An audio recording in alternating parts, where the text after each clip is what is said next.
দেশের স্বরাষ্ট্রমন্ত্রী তার বক্তব্যে যেভাবে তাকে সম্ভাষণ তার প্রতি রেখেছে কিংবা দেখেছেন, এই দিদি, এইটা আমাদেরকে, আমার মনে হয় প্রতিটি নারী বাংলায় ব্যথিত শুধু নয়, অপমানিত।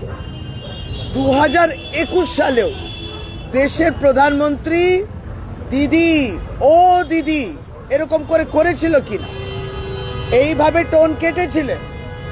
আজকে দেশের স্বরাষ্ট্রমন্ত্রীও তার ভাষণেতে এই দিদি, আমরা কি চাকর? আমরা কি তাদের দলদাস? আমরা মহিলা, এই রাজনৈতিক সৌজন্য কি তাদের কাছে প্রত্যাশা রাখতে পারি না? বলে বুঝলাম, কারণ এইটা তাদের কালচার, তাদের ডিএনএর মধ্যে রয়েছে। আমরা যখন আপনাদেরকে নারী বিদ্বেষের কথা বলতাম, বাংলার মাটি বুঝেছিল যে সত্যি ভারতীয় জনতা পার্টি নারী শক্তি, এই যে নারী সংরক্ষণের মধ্যে দিয়ে নারী শক্তি, এই সমস্ত ভাওতাবাজি, এই যে মাতৃশক্তি ভরসা কার্ড যেমন ভাওতাবাজি, এই 3000 টাকা দেব, সমস্তটা ভাওতাবাজি।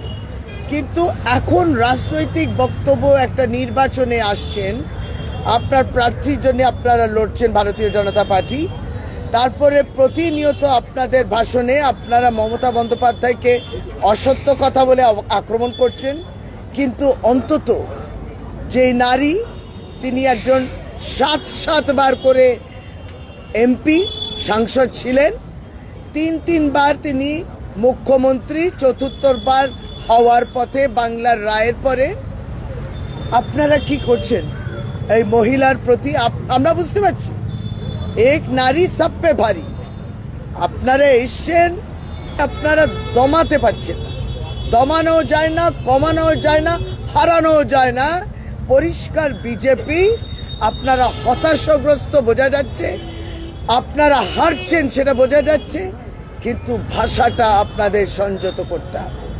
এবার এই হতাশাগ্রস্ত অবস্থা 2021-এর টোন কেটেছিল প্রধানমন্ত্রী, আজকে ঠিক একইভাবে টোন কেটে দেশের স্বরাষ্ট্রমন্ত্রী আপনি মমতা বন্দ্যোপাধ্যায়কে অপমান করেছেন।